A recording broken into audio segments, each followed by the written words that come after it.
హరి ఓం శ్రీ గురుభ్యో నమః. హరి ఓం. స్వామి స్ఫూర్తి గురువాక్యోపనిషత్ అనే స్వామివారి బోధ నుండి హంసగా జీవిస్తే ఏమిటి ప్రయోజనం అనే ప్రశ్నకు సమాధానము తెలుసుకుందాము. దీనిని నేరక్షీర న్యాయము అంటారు. మొదటి శ్లోకములో బింబ ప్రతిబింబ న్యాయాన్ని చెప్పాను.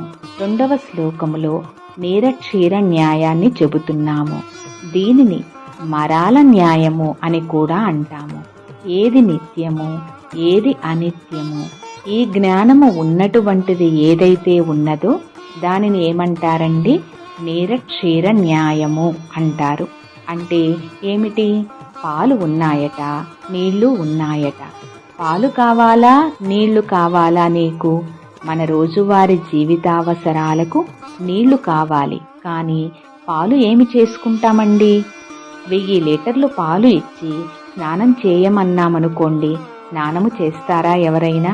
కానీ వివేకము పాల వంటిది.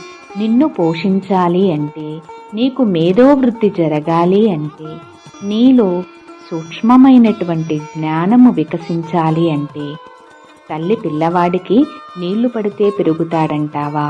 పాలు పడితే పెరుగుతాడంటావా? పుట్టిన పిల్లవాడికి పాలు పట్టాలి. పాలు పడితేనే పిల్లవాడు పెరుగుతాడు. కాబట్టి నీకు ఉపయోగపడే జ్ఞానము ఏదైతే ఉంటుందో దానికి క్షీరము అని పేరు, దానికి నిత్యము అని పేరు.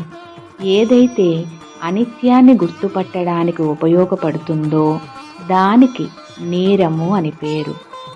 తత్వమేవ త్వమేవ తత్ అని అంటున్నాడు. తత్ అంటే బింబము, త్వం అంటే ప్రతిబింబము.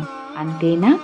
ఈ నేరక్షీర న్యాయము ద్వారా ఎవరైతే హంసతత్వాన్ని గుర్తించినటువంటి మహానుభావులు ఉన్నారో వాళ్ళకి ఈ ప్రతిబింబము, ఆ బింబము, ఆ బింబము, ఈ ప్రతిబింబము ఒకటిగానే తోస్తాయి. అంటే జీవ బ్రహ్మైక్యము, హంసతత్వము బోధపడిన వారికి మాత్రమే సాధ్యమైనది. మిగిలిన వాళ్లకు సాధ్యపడదు. హరి ఓం. శ్రీ గురుభ్యో నమః. హరి ఓం.